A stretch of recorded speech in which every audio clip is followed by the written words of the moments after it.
Bien, ben, je vais essayer. Je vais essayer parce que, effectivement, c'est un livre impressionnant. Ne serait-ce que, à la fois par son ambition, et puis aussi par sa méthode.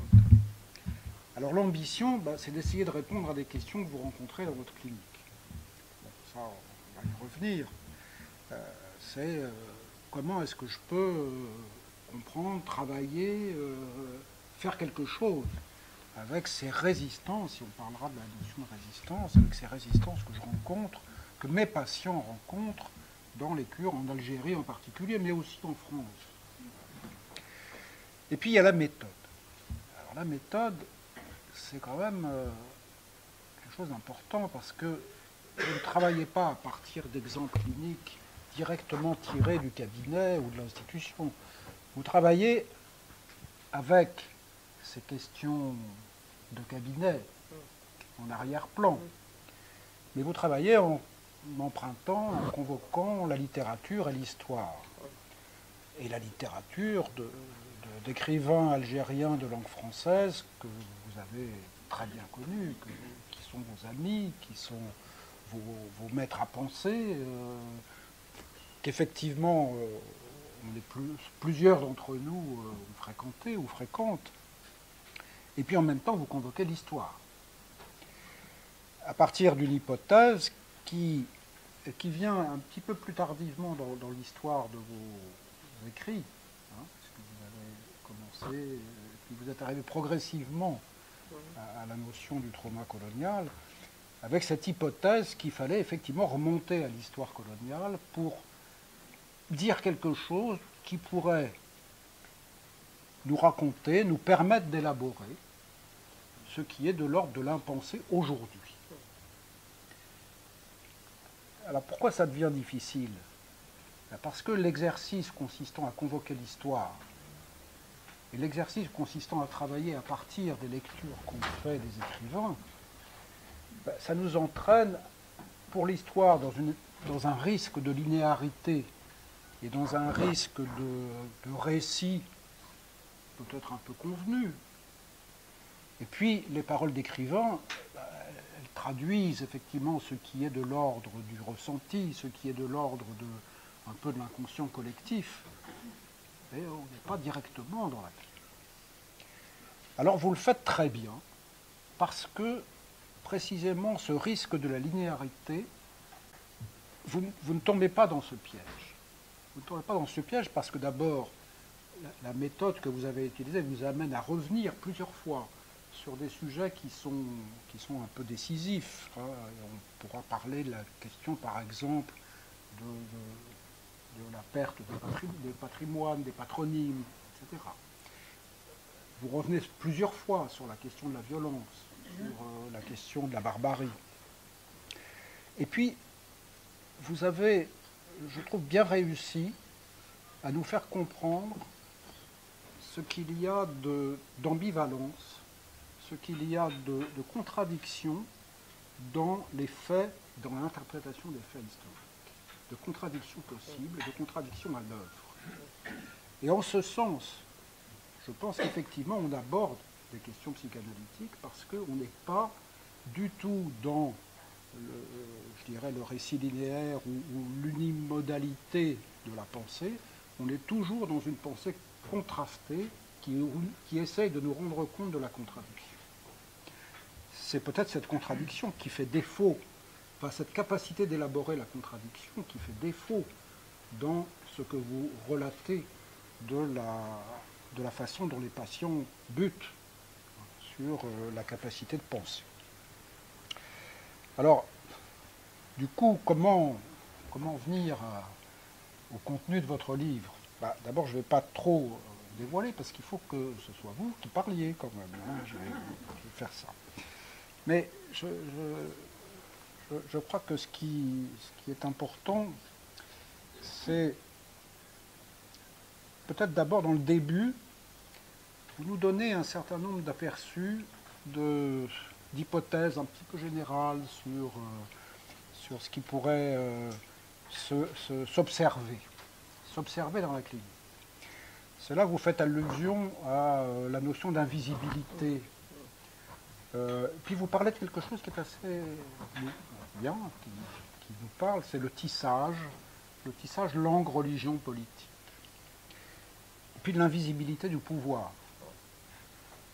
Et vous parlez de l'interdit de penser et du mutisme, finalement. Et de l'incapacité, dans le travail de la cure, à aller au-delà d'une certaine butée. Alors, voilà, on peut déjà tourner autour de ça, s'inquiéter de ce qui se passe. En gros, je traduirais ce que j'ai compris selon une formule consistant à dire que ce tissage langue, religion, politique, qui peut-être va se déplacer dans les époques, ce tissage-là, c'est celui-là, la façon dont il est texturé, qui met l'invisible aux commandes. Cette espèce d'invisible, ce caractère d'invisibilité qui donne un ressenti de totalité, qui donne un ressenti d'impossibilité de déconstruire le contexte. Vous dites, on est confronté à un grand autre surpuissant. Et cette espèce de... Voilà, cette espèce de façon dont le sujet cherche des refuges, cherche à se mettre à l'abri, finalement, d'une totalité féroce, d'une totalité tellement prégnante, que, finalement, la censure qui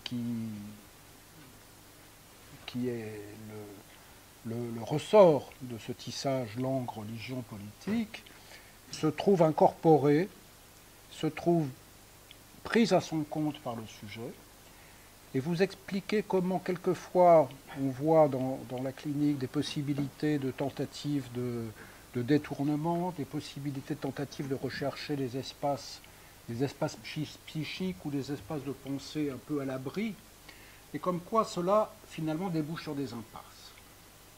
Donc c'est vraiment une problématique qui est une problématique je dirais, du travail analytique. Et vous dites même quelque part que ça rend le travail analytique très dur, très difficile, très pénible. Il y a une plainte continue avec laquelle à laquelle on est confronté, et qu'il faut supporter. Oui, c'est ça. Voilà. Et moi, j'aimerais bien que vous nous en disiez deux mots, parce que ça, on est vraiment dans le cœur de notre travail. Je dis que là se tient l'éprouvé des deux partenaires du travail. Alors,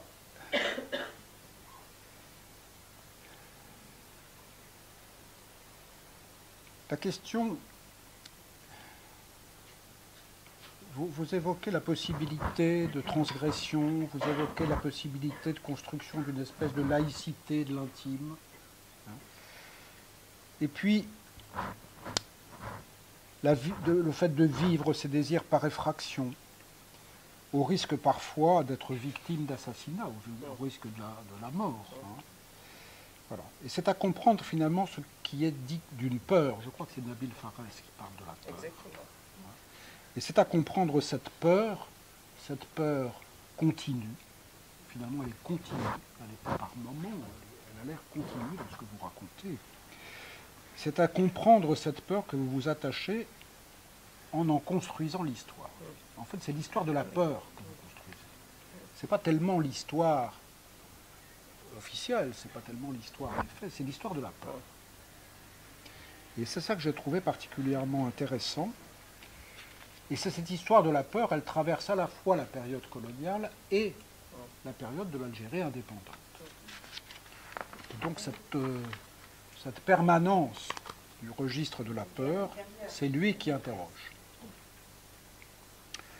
Alors, quelques mots quand même sur la spécificité de la colonisation française, sur ce que vous appelez la colonialité, qui se traduit, qui est, bon, tout le monde le sait probablement, enfin c'est la période 1830-1952. C'est grosso modo 62 même. 62, pardon. 54, le début de la guerre d'indépendance, et 62, la fin de la période coloniale.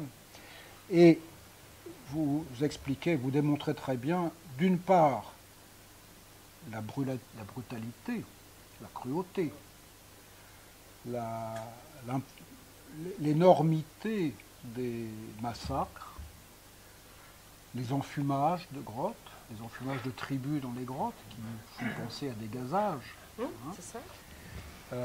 Vous nous montrez les démembrements, vous nous montrez les décapitations, vous nous montrez l'exposition des corps mutilés. Tout cela, Pascal Assoun dit, ça fait froid dans le dos. C'est effectivement insoutenable quand on l'entend aujourd'hui. Et puis, vous nous montrez une hypothèse qui est très intéressante. C'est là où je dis qu'il y a des éléments qui jouent sur les contradictions.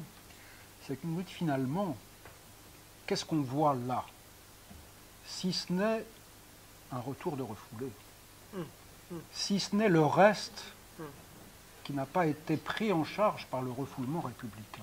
C'est ça, c'est ça. C'est-à-dire le retour du refoulé monarchique qui n'a pas trouvé à être repris et refoulé dans l'arrivée de la République. Et là, c'est quelque chose qui devient très intéressant parce que ça nous montre qu'il y a là des groupes à l'œuvre, il y a des individus, il y a des sujets. On n'est pas dans ce que l'histoire nous raconte, c'est-à-dire colons contre colonisés. On commence à être dans... il faut comprendre ce qui se passe dans l'inconscient, entre guillemets, colonisateur, qui est à la fois une affaire de société, qui est à la fois une affaire de lutte et de contradiction sociale et politique, mais qui est aussi une affaire d'individus. Et la façon dont les individus qu'on va trouver là, ceux qu'on appelle les Européens, qui sont en fait multiples et complexes.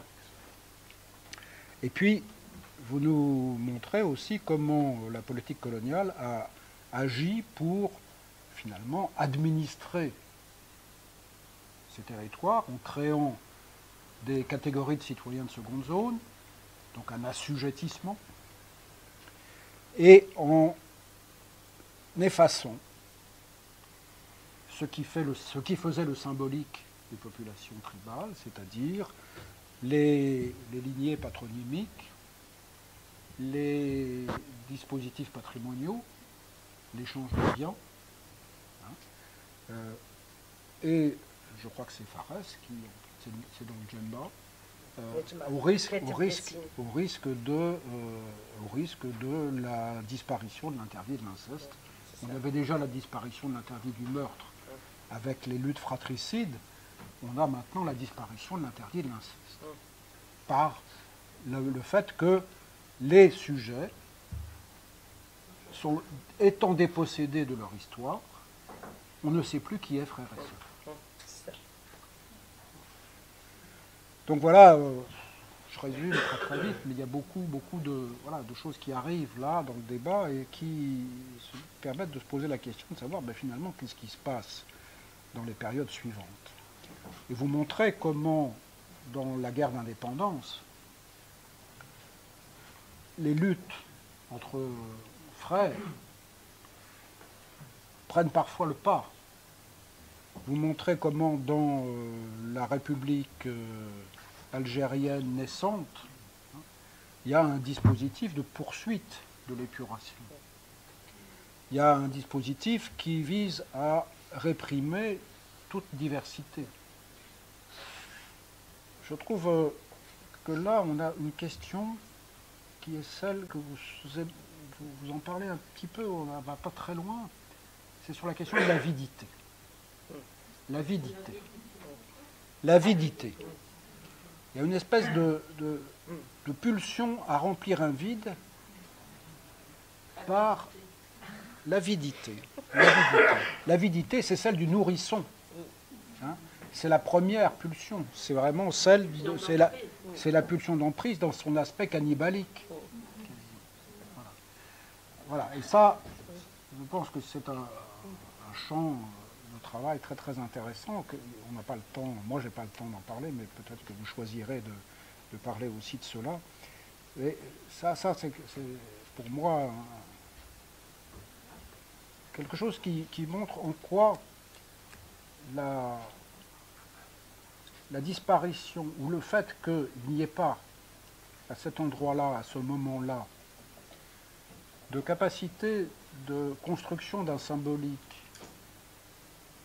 qui puisse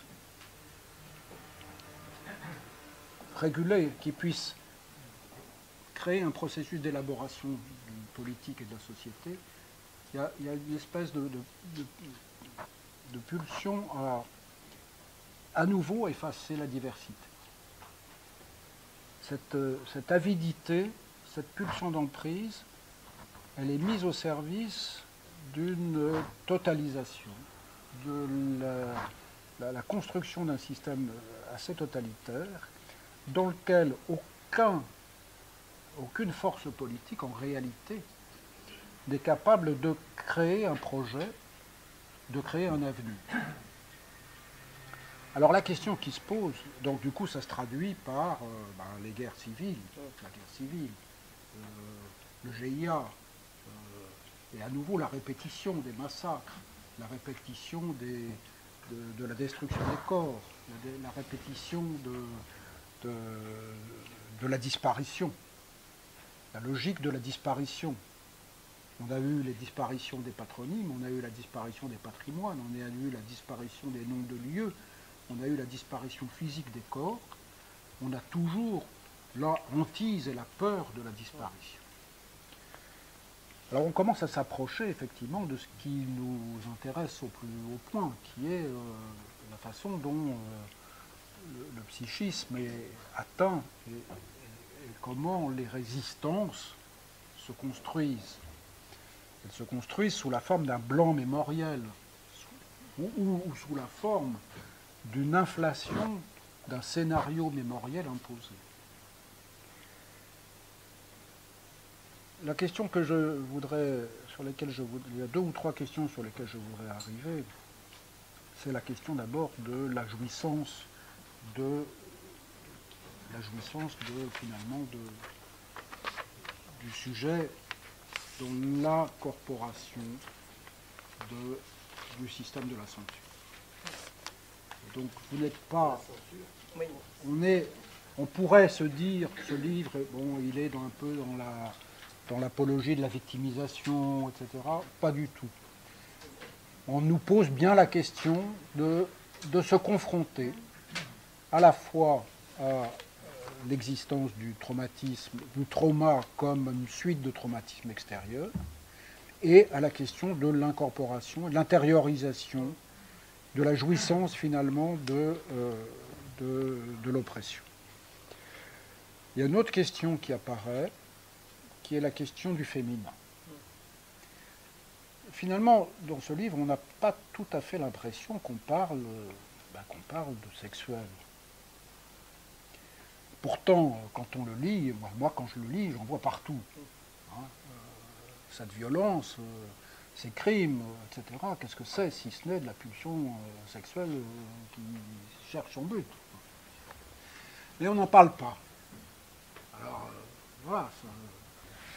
Mais vous nous dites quand même quelque chose sur le féminin et l'islam.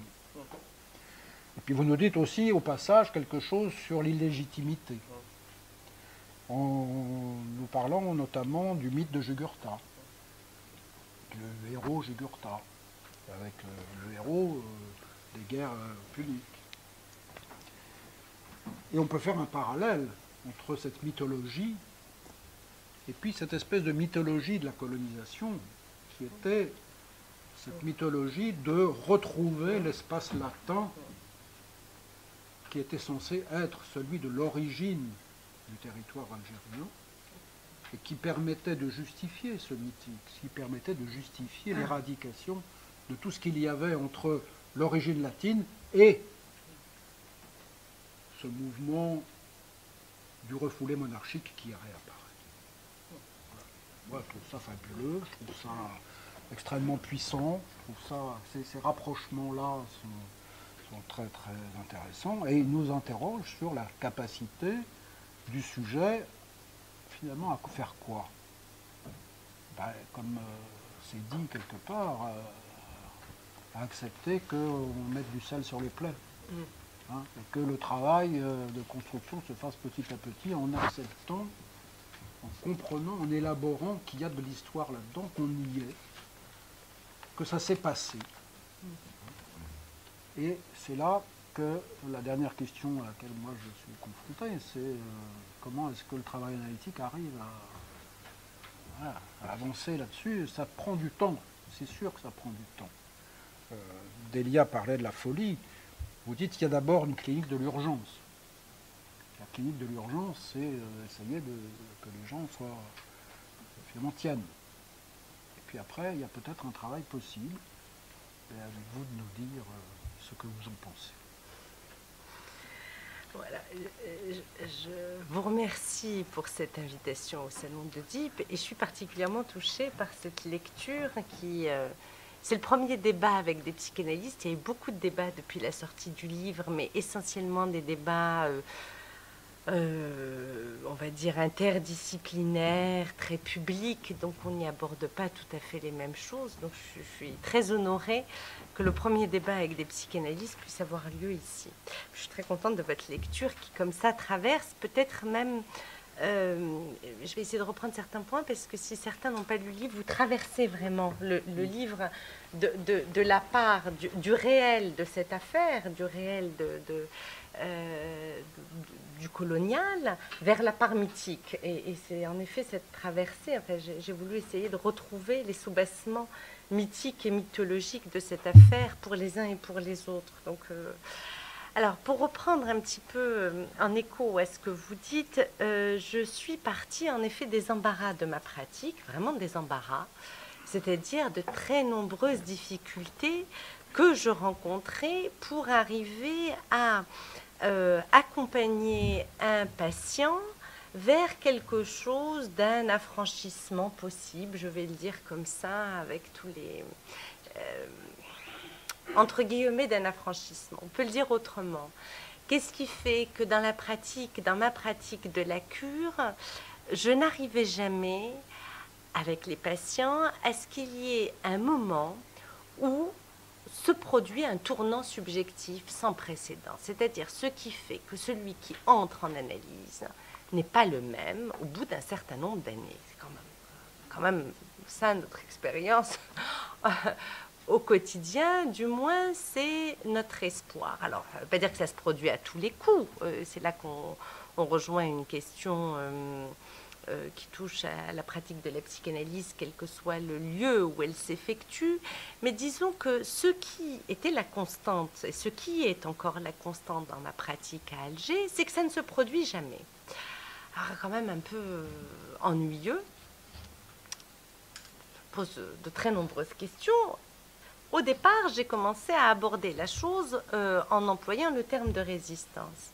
Au fur et à mesure du temps, j'ai commencé à travailler à Alger en 2006. J'ai donc une pratique et à Alger et à Paris, avec un temps beaucoup plus important à Paris.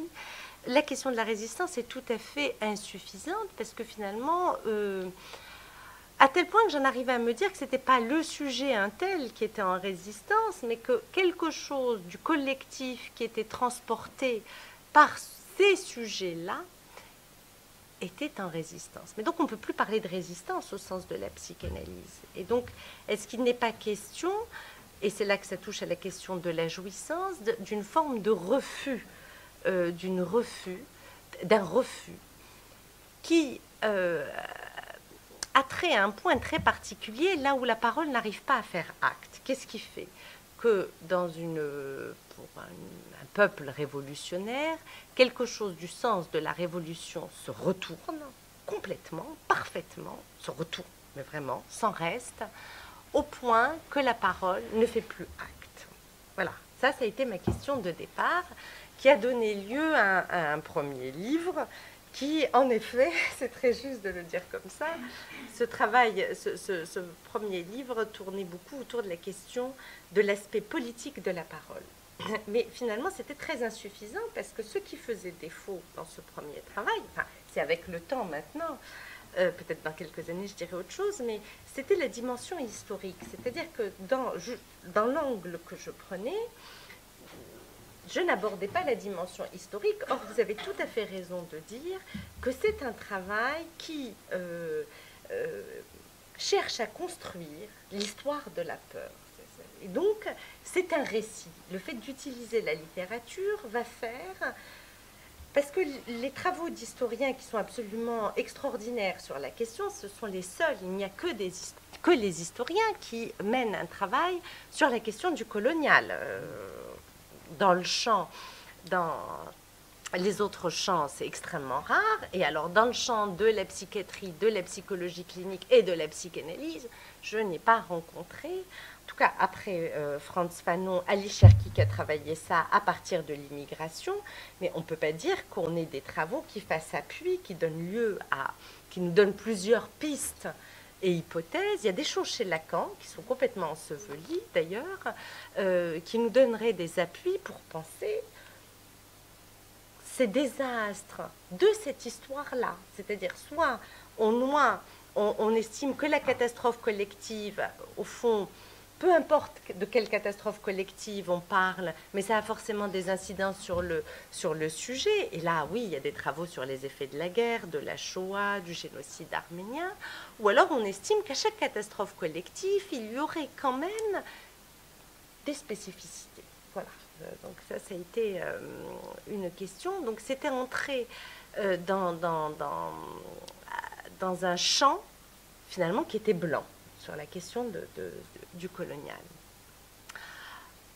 Je ne pouvais plus faire l'impasse de l'histoire, puisque la question de la terreur pendant la guerre civile, c'est comme ça que il y a ce moment d'acmé de la peur, mais qui est au-delà de la peur, appelait l'histoire. Mais finalement, comment un psychanalyste peut traiter de l'histoire? Alors là, on va toucher à des choses dont vous parlez, qui sont extrêmement compliquées. Parce qu'à trop entrer dans l'histoire, on ne fait rien d'autre que d'emprunter le mode de résistance, voire de refus, je préférais le terme de refus, que le sujet utilise pour ne pas sortir de l'histoire. C'est-à-dire pour ne pas être dans l'histoire tout en quittant l'histoire, pour ne pas se servir de l'histoire pour aller vers un affranchissement de cette histoire. Et donc c'est une question qui est très délicate parce que elle touche les rapports extrêmement complexes entre l'histoire et la structure. Je ne sais pas si c'est clair, mais je vais vous donner un exemple très très simple. J'étais très agacée, je le suis toujours. Il y a deux choses en France. Il y a un grand silence sur la question coloniale qui a toute une histoire. Et que quand il y a une sortie du silence qui se fait par le politique français aussi vite, soyez très attentifs au discours et vous verrez, on a ça à tous les coups, il y a un désaveu. La colonisation est en effet un crime contre l'humanité, mais très vite, 3 jours plus tard, il y a un désaveu de cette question. Cette question du désaveu, actuellement, traverse le politique français sur la question du colonial. Quand je parle du politique français, ça veut dire ce qui en chacun de nous vit, hein. Le politique comme, justement, c'est un livre qui essaie de traiter du politique comme catégorie interne et pas du tout comme catégorie externe, c'est-à-dire ce qui en permanence tapisse nos subjectivités du côté de cette dimension du politique. Et en Algérie, c'est autre chose. Le colonial est en permanence un bouchon, c'est-à-dire que tout est tellement lié à la colonisation qu'on ne sait plus de quoi on parle. Et c'est véritablement un bouchon, c'est-à-dire que la colonisation est un alibi. Alors, si tout est lié à la colonisation, alors, plus besoin de commencer à parler. Première réaction, c'était de voir jusqu'à quel point ça venait servir de couverture et à nouveau de refus d'entrer dans quelque chose qui serait un discours subjectif, une énonciation. Et finalement, soit, c'est un bouchon, mais pour pouvoir traiter de ce bouchon, encore faut-il savoir à quelle place il est et de quoi il cause. Voilà. Alors c'est comme ça que ce travail a commencé. C'est-à-dire d'abord entrer dans quels ont pu être les effets de cet effacement historique, puisque c'est aussi un travail sur l'effacement, c'est-à-dire ce qui n'arrive pas à s'inscrire comme trace de mémoire, en fait. Comment penser des faits d'histoire qui n'arrivent pas à s'inscrire comme traces de mémoire, c'est-à-dire qui n'arrivent pas à entrer dans un rapport à la mémoire qui est de l'ordre du dynamique et d'une possibilité de réinvention, cette espèce de fixité. À tel point que je ne suis pas si sûre, et je peux le dire là, qu'il s'agisse de trauma. C'est pour ça qu'il y a un chapitre sur la terreur. Je pense que je parle de trauma parce que j'essaie de faire en sorte de ne pas parler qu'à des psychanalystes. Mais je ne sais pas encore comment appeler cette chose qui s'inscrit en blanc. Alors, on a le terme de forclusion, mais finalement, si on se met à parler de forclusion tous les 4 matins, on ne sait plus de quoi on parle. Donc, ça refabrique un autre blanc pour la pensée. Ce qui s'appelle la trauma, c'est l'impression d'un effacement. L'impression au sens tout à fait littéral de l'effacement. Et donc, c'est pour ça que c'est sur le blanc. Alors, au fond, qu'est-ce qu'une cure analytique ? Comment une cure analytique va opérer une sortie possible de l'effacement, c'est-à-dire une écriture possible. Au fond, la question, elle est un peu là. Et est-ce que cette écriture dans la cure peut avoir une existence en dehors d'une recevabilité par le politique ? Là aussi, c'est une autre question. Et je crois que ces deux questions vont ensemble. On ne peut pas l'aborder, on ne peut pas aborder l'une sans aborder l'autre. Et finalement, qu'est-ce que c'est que cet effacement ? Parce que si je vous dis c'est un effacement, c'est bien sympathique, mais de quoi ça parle cet effacement ? Et alors, à défaut de parole et à défaut de retrouver des traces, j'ai eu recours à la littérature, en effet. Et pour me rendre compte que la littérature pouvait apporter la scène invisible de l'histoire. Elle pouvait rendre entendable la scène invisible de l'histoire. Il y a quelque chose d'assez saisissant, c'est que ce bouchon colonial vient masquer le fait que le national, le sentiment du national, s'est construit d'emblée pour l'Algérie contre le colonial, mais en se construisant contre le colonial, il n'a cessé de mettre en acte le fratricide. Et donc c'est en cela que c'est un livre sur le fratricide qui, je crois, part de l'Algérie, de cette question-là, mais qui peut s'ouvrir à la part fratricide du politique. Et finalement, on ne sort jamais de cette part fratricide du politique et qu'on peut espérer que la démocratie est le meilleur traitement de ce fratricide. Mais qu'au fond, c'est toujours là, ce fratricide. On n'est jamais... on est en permanence menacé par ce fratricide-là qui est l'encre invisible du politique. Et qu'on a encore récemment... Durant les attentats djihadistes en France, on entendait bien comment la question de la guerre civile revenait dans les débats, dans les discussions. Donc, cette question de la guerre civile est là d'emblée, dès l'installation de la colonialité en Algérie, 1885, on a des débats parlementaires où l'expansion coloniale est votée à une voix. Quand même extrêmement intéressant de remarquer comment le politique français a été extrêmement divisé et continue à l'être jusqu'à maintenant sur cette question. Probablement qu'en héritage, ce qui se transmet, c'est une incapacité à accepter la division. D'où la question, finalement, de la mise sous totalité, c'est-à-dire, je ne peux pas dire que ce rapport très particulier au discours qu'a le patient, ce rapport à la parole et au discours, me semble être une entrave à la cure. En tout cas, il met l'analyse dans l'embarras. Je crois que c'est plus juste de le dire comme ça. Il met un analyste qui peut-être a une pratique ailleurs dans l'embarras. Parce que la difficulté, c'est de sortir de cette mise sous totalité du sujet par lui-même. Parce que ce qui se passe, ça devient un culte de l'invisible qui est à la mesure du rapport d'invisibilité de l'État. Nous sommes dans un univers spectral, mais le spectral a une très longue histoire. Le spectral a une très longue histoire. La terreur est spectrale. Je m'arrête un peu parce que ça n'est pas sans vous évoquer la situation actuelle du président de la République, hein, qui est un fantôme. Donc il y a un fantôme à la tête de l'État, ça en dit très long sur la longue mélancolisation du sujet. Il y a une très belle phrase chez Frantz Fanon qui dit « Les gouvernants choisissent, les gouvernés choisissent leurs gouvernants ».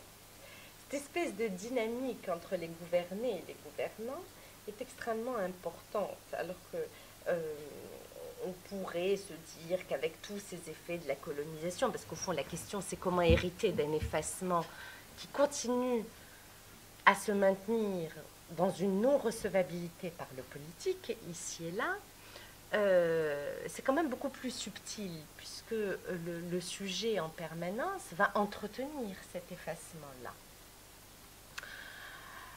Alors, il va l'entretenir, il en hérite et il l'entretient. Voilà. C'est pris dans... La question de l'invisibilité, elle est le lieu de la perversion, puisque tout se passe de manière cachée, dans l'invisible. Ça fait faire l'économie au sujet d'avoir à assumer en son nom propre une position, un choix subjectif, un choix d'existence. Mais en contrepartie, il y a une extrême visibilité du religieux. Voilà. Et donc, en permanence, c'est une espèce de slalom mélancolique aussi dans le champ de la perversion. Donc, c'est un livre qui tente de construire cette mélancolisation finalement assez durable du sujet dans son rapport à l'histoire. Et au fond, la question, c'est pourquoi ce sujet ne s'en affranchit pas? Qu'est-ce qui fait que, en permanence, l'histoire vient servir de couverture? Et finalement, c'est une façon de se servir de l'histoire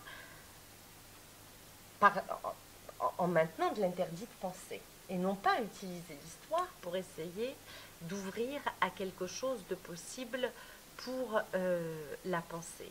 Mais pour arriver à ça, encore fallait-il savoir quels étaient les effets de cette histoire. Et en effet, je suis rentrée dans une histoire qui est assez terrible, avec des enfumades de tribus entières, jusqu'à 900 personnes dans des grottes, avec un rapport à la torture, au démembrement des corps qui a commencé dès les débuts de la colonisation, mais aussi avec tout ce que ça nous enseigne sur la haine du pacte républicain. Et je crois qu'il y a des choses, comment vous dire, en découvrant tout ça, ce qui est assez saisissant, c'est de voir les points d'actualisation dans les deux sociétés. Ça n'est pas abordé, enfin pour l'Algérie c'est très clairement abordé, puisque je montre comment le fratricide, qui a été d'abord une arme de guerre coloniale, puisque en fait le fratricide permettait à l'armée et à l'administration française de maintenir du crime dans un effacement des traces en permanence. C'est à ça que sert le fratricide. Une très belle phrase comme ça dans Le Premier Homme d'Albert Camus qui dit « Mais si ce que nous avons fait ici est un crime, alors il faut l'effacer ». Ce qui est important à avoir en tête, c'est quand je parle de la colonialité, ça concerne aussi bien les indigènes que les Européens. Pour moi, il n'y a aucune, jusqu'à un certain point, il n'y a aucune différence. Il y a énormément de différences, c'est-à-dire que l'univers de l'indigène a été complètement attaqué, il a été meurtri sur le plan symbolique, ça s'est transformé, ça n'a pas tout à fait été le cas pour les Européens, ça a été le cas pour les Juifs d'Algérie, mais qui étaient eux aussi indigènes. En revanche, c'est comment aussi ces Européens ont été pris dans une impossibilité, une haine du pacte républicain, et que la tromperie s'est adressée à tous les membres de la colonialité. Alors là, ce serait tout un autre travail à faire, mais la colonialité est une trahison, elle est la part monarchique de la République. Elle est ce qui, de la monarchie, est resté vivace ailleurs. Bon, il faudrait reprendre très précisément historiquement, j'essaie de le montrer, hein, enfin, je pense le montrer voilà, dans les retournements du politique. Je dis ça parce que finalement c'est une question qu'on n'a jamais quittée en fait, et que ce qu'on appelle la démocratie est toujours dans une fréquentation avec des zones invisibles qui sont finalement de l'ordre de l'impossible séparation. D'où la grande difficulté, alors là c'est un propos qui est beaucoup plus politique, mais d'où la grande difficulté, d'où ce qui se passe dans les pays du Moyen-Orient lorsqu'on pense importer de la démocratie. C'est-à-dire que ça donne lieu à des guerres fratricides. C'est une actualité, hein. C'est pas pour rien que ça donne lieu à des guerres fratricides. Le fratricide a été en Algérie à la fois une arme coloniale, mais ça n'est pas que cela. Et d'où arrive l'aspect mythique de Jugurtha, Jugurtha, roi de la Numidie. En fait, Jugurtha est un prénom extrêmement prestigieux et célèbre dans la population amazigh, donc berbère, signifie roi de Numidie. Et j'ai découvert par inadvertance que ce roi extrêmement prestigieux, eh bien, c'était la première entrée dans le fratricide, dans l'histoire, puisqu'il avait tué ses deux frères et que on était déjà en pleine guerre contre Rome. Et tout de suite après la guerre contre Rome, va se déclencher à Rome une guerre civile. Donc, la part réelle vient rencontrer une part mythique. Là, du côté de la question du fratricide, il y a aussi autre chose, c'est qu'en permanence, ces guerres coloniales masquent des guerres civiles. Ça aussi, c'est extrêmement important. C'est le cas pour le politique français, la chute de la 4e République, ça a été le cas entre l'OAS et l'armée, ça a été le cas dans des divisions absolument cruelles dans le politique français sur les pour et les contre la colonisation, mais ça va être le cas également en Algérie, au point que ça va donner lieu à une guerre civile intérieure. Mais finalement, ça nous emmène à l'idée qu'en permanence, une guerre cache une autre. Et que les questions de l'offense, qui a une place majeure, en fait, je voulais que ce livre s'appelle L'offense coloniale et absolument pas le trauma colonial pour arriver à... parce que je crois que c'est un livre sur l'offense et que c'est plutôt essayer de penser ce qui du traumatisme ne se constitue pas. Voilà. Qu'est-ce que c'est que cette espèce c'est un forçage que d'appeler ça le trauma colonial, parce que c'est justement ce qui n'arrive pas à se constituer du trauma. Et qui laisse dans un univers spectral, qui est tout à fait fidèle à la mélancolie. Oui, donc la question de l'offense dans les guerres a une place très importante, et l'offense va frapper tous les membres de la colonialité, aussi bien indigènes que européens. Ça va être, vous savez que c'est très énigmatique, pourquoi les Européens, appelés Européens en Algérie, sont devenus des pieds noirs. Je n'arrive pas à retrouver de texte historiquement qui expliquerait qu'est-ce qui fait que cette population européenne, c'était vraiment la terminologie, hein, c'était les Européens, puisqu'il y avait des Français, mais il y avait aussi des Maltais, des Espagnols, des Suisses, quelques Allemands. Enfin, c'était l'esprit de l'Europe date de cette époque-là. Donc ça, c'est la dimension. Ce qu'on retrouve très bien chez Albert Camus, c'est assez magistral, où il reprend comment, finalement, Alger a la douceur d'une ville italienne, et puis on retrouve Tolède à travers une autre ville. Enfin, c'est assez fabuleux. Oui, et puis comment Albert Camus, à son insu, et au fond c'est ça qui est intéressant, lui immigré espagnol, va être lui aussi traversé par quelque chose d'assez fabuleux en Algérie, qui est cette fascination pour les ruines romaines.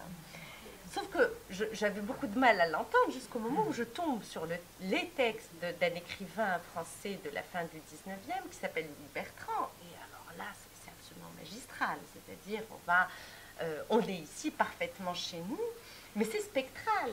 C'est-à-dire que pour lui, les ruines romaines ne sont pas des ruines, elles vivent. Ce qui est une ombre, c'est l'indigène. Alors voilà, comment finalement la colonialité est aussi traversée par une part mythique pour donner une légitimité pour donner une légitimité à cette colonisation. La question de la légitimité, elle est extrêmement importante. Le pouvoir algérien est profondément marqué par un sentiment d'illégitimité depuis l'indépendance. Donc, on est président de la République parce qu'on a participé à la guerre de libération. Donc, en permanence, le pouvoir cherche deux assises de légitimité. D'un côté, l'histoire, par une participation à la guerre de libération, masquant complètement le fratricide qui finalement ne cesse de se répéter en acte, qui est une actualité permanente, hein, le fratricide, pas uniquement dans la guerre civile, mais à travers, il y a plusieurs façons d'être dans le fratricide. L'élimination est une modalité du fratricide. Il y a eu les assassinats d'intellectuels. Et il y a donc d'une part une légitimité historique et d'autre part une légitimité religieuse, puisqu'il n'y a pas, ce qui est très difficile à comprendre en France, il y a une indissociabilité du religieux et du politique. C'est comme ça. C'est comme ça. Vraiment, c'est-à-dire qu'il s'agit de penser, c'est très difficile à penser quand on vit autre chose. Hein. Il s'agit de penser un politique qui inclut le religieux.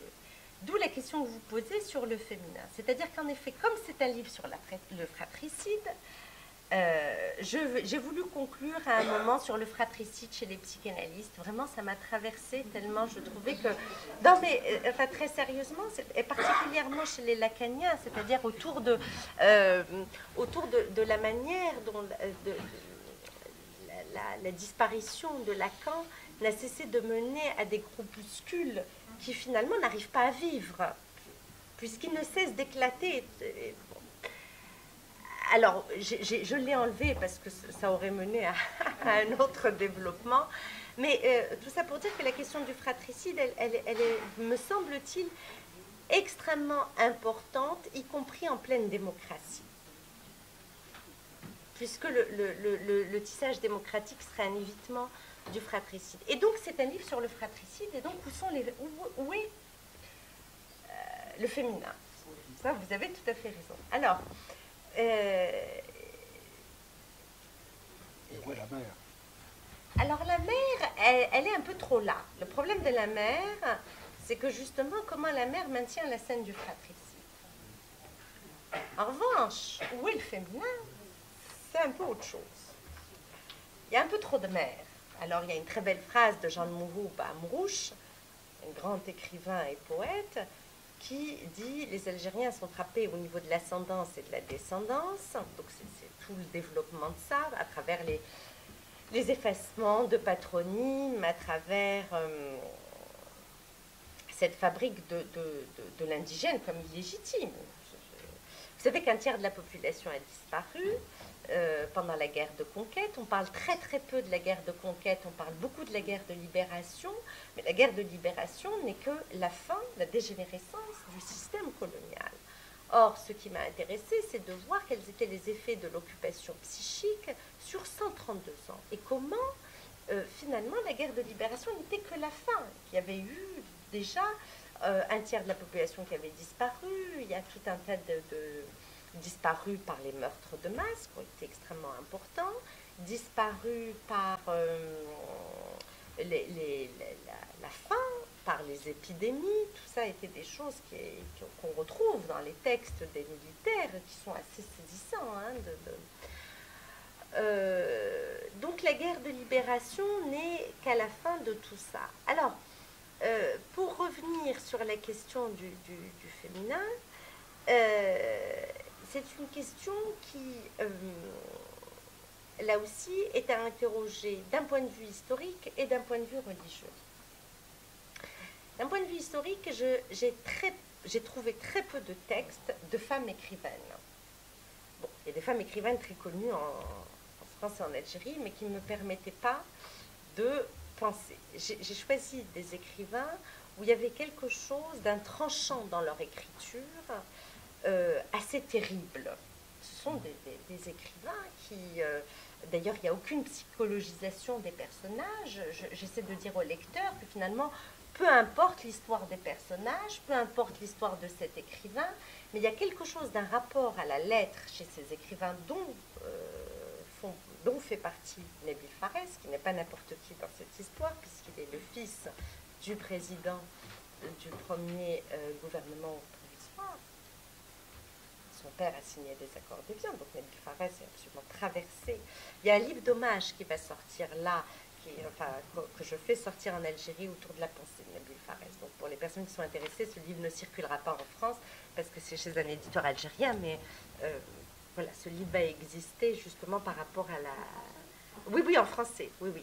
Et il va sortir au printemps. Donc ce sont des écrivains qui ont une espèce de tranchant parce que c'est une écriture du corps démembré, en fait, qui est saisissante, parce que finalement, quelle langue pour écrire ces corps démembrés? Et il n'y a pas de récit. La particularité de ces écrivains et de cette littérature que je choisis, c'est une littérature qui dit l'absence de récit. Et c'est là que ça m'a intéressée, puisque c'est dans cette absence de récit que va se loger quelque chose de ces corps démembrés, mais démembrés sur 132 ans. C'est pas démembrés sur une... C'est-à-dire démembrés sur plusieurs générations. C'est la question du générationnel. Les femmes écrivains, très très peu. Alors, il y a Assia Djebar, qui est une très grande écrivaine, mais beaucoup de femmes écrivaines algériennes sont à l'inverse de ce tranchant chez les hommes écrivains. C'est-à-dire qu'il y a quelque chose d'extrêmement enrobé, raconté, pas loin de l'exotisme. Sauf une femme, qui est une femme absolument bouleversante, qui s'appelle Yamina Meshakra et qui est psychiatre. Et qui écrit un livre, les livres ne sont pas, hélas, ne circulent pas en France, ce sont des livres qui datent maintenant des années 70, qui entre autres écrit un livre qui s'appelle La grotte éclatée et qui raconte les effets des démembrements du corps et comment elle devient folle, absolument... Ça n'est pas suffisant pour répondre à votre question du féminin. Alors, j'ai essayé d'y arriver. En islam, il me semble, la question du fratricide est extrêmement importante en islam. C'est le fratricide qui divise le sunnisme et le chiisme. Le fratricide a été assez permanent. La question du califat repose sur des séries de guerres fratricides. Il faut savoir qu'en Algérie, les islamistes n'ont cessé de s'entretuer. Il faut savoir que les djihadistes s'engagent, ce qu'on appelle en France les djihadistes, s'engagent par fratrie. Et que c'est un point extrêmement important. C'est-à-dire, en Algérie aussi, ça a été le cas. Il y a deux mouvements, l'engagement des fratries djihadistes, ça n'est pas pour rien, dans une fraternité affichée, et puis il y a exactement l'inverse, c'est-à-dire l'impossible fraternité qui dégénère en guerre fratricide. Cette situation du fratricide aurait émergé, alors là je m'appuie sur le travail remarquable d'une femme qui s'appelle Hella Wardi, qui est professeure de littérature, mais qui a écrit un livre sublime, Les derniers jours du prophète, chez Albin Michel, et elle montre bien comment, dès la fin de vie du prophète, alors qu'il était encore vivant, ses gendres, qui sont ses plus proches compagnons, ont organisé sa mort, et que ça fait partie, c'est un refoulé majeur en islam, cette question du fratricide, je le dis comme ça, je pense que c'est de l'ordre du refoulé, et finalement quelque chose qu'on ne quitte pas jusqu'à maintenant, qui reste extrêmement actuel. Donc ce pouvoir qui s'appuie comme ça sur une légitimité historique, fratricidaire, liée et au fratricide comme à l'arme coloniale, mais pas uniquement, c'était un fonctionnement tribal. Le fonctionnement tribal régulait le fratricide. Et ça veut dire que le fratricide était quand même bien là, et que finalement la colonisation n'a fait qu'activer quelque chose qui était là. Donc, deux types de légitimité, une légitimité historique, elle est de fait fratricidaire, une légitimité religieuse qui donc recèle du fratricide. La question du féminin. Non mais je vais y arriver, mais la question du féminin est une question qui court en creux. Et c'est une question qui court en creux dans la littérature. Oui, la femme n'existe pas, mais enfin le féminin, c'est une écriture qui est une écriture du féminin à travers ce corps-là. Mais ça pose une autre... ce que dit Jean Mourou Bamrouche, il dit la colonisation a empêché les Algériens de tuer le père. Parce que finalement, ça nous emmène à revisiter le mythe de Totem et Tabou. J'espère arriver à vous le dire. La colonisation a empêché les Algériens de tuer le père. Elle s'est chargée pour eux de cela. Puisqu'en fait, ce qui est démantelé par le colonial, c'est le père comme étant un représentant du lieu de l'ancestralité. Il y a une hypothèse à partir de là. Et ce qui nous emmène à lire autrement le mythe de Totem et Tabou. Il y a une note de bas de page dans Totem et Tabou, dans Freud, où il dit, voilà, je vous propose ce mythe-là, donc ils ont tué le père, et puis à partir de ce moment-là, à partir du moment où il commémore le père, c'est-à-dire à partir de traces de mémoire, eh bien, il y a un vivre ensemble qui est possible, que ça arrête le meurtre. Donc, ce sont les traces de mémoire qui arrêtent le meurtre. Ça, c'est le premier point. Traces de mémoire qui marchent avec l'amour pour le père. Amour et culpabilité. Mais il y a autre chose chez Freud d'assez saisissant. C'est une note de bas de page où il dit finalement ce que je vous propose là contredit la logique, qui serait qu'au fond, cette bande de frères ne cesserait de continuer à s'entretuer jusqu'à arriver à l'élu.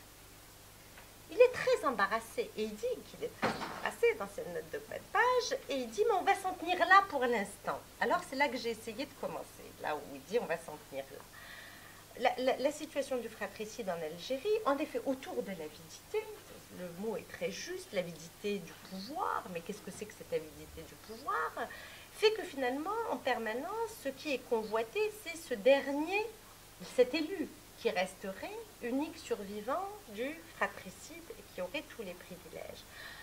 En fait, il y aurait une autre hypothèse, c'est à partir du moment où il n'y a pas de sépulture, où le père est un disparu. Quand je dis le père, je ne parle pas de la personne réelle du père, mais que le lieu du père est du côté du disparu, c'est-à-dire là où il n'y a pas de sépulture, c'est-à-dire là où les fils, bande de frères, ne peuvent pas se retourner pour être du côté d'une commémoration, c'est-à-dire du côté de traces de mémoire, alors, à cet instant-là, le fratricide dégénère comme quelque chose qui ne trouve pas son terme.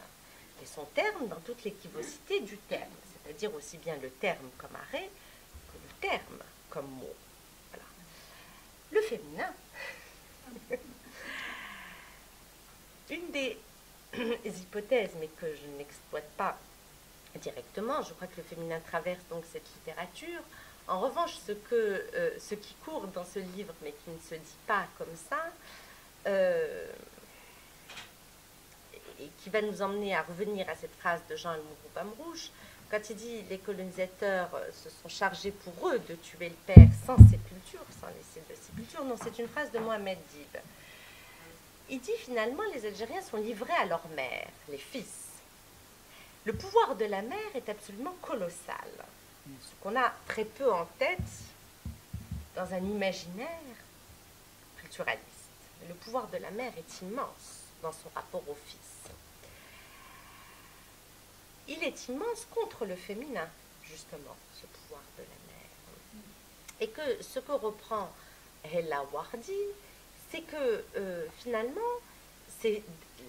le prophète va être assassiné par ses deux gendres, c'est-à-dire que les deux épouses du prophète, vont passer leur temps à comploter avec leur père pour assassiner le prophète, mais pour que leur propre père, là on est en pleine scène oedipienne, récupère et soit à la succession du prophète. Donc la place des femmes, elle est extrêmement importante, mais du côté d'une invisibilité. Voilà. Elle se maintient du côté de l'invisibilité. En revanche, la mère est du côté d'une visibilité, du pouvoir quasiment très proche du pouvoir politique, enfin, mais visible, invisible. C'est pour ça que je me demandais si quand même il n'y avait pas de la résistance au sens analytique du terme. Oui. Hein, puisque peut-être c'est ce rapport à la mer qui est impossible à dire. Et que la colonialité, ça sert de bénéfice, là. Ça sert peut-être effectivement d'alibi pour cette résistance-là. Bon, ben, je vous remercie. C'est l'heure de la dialogue.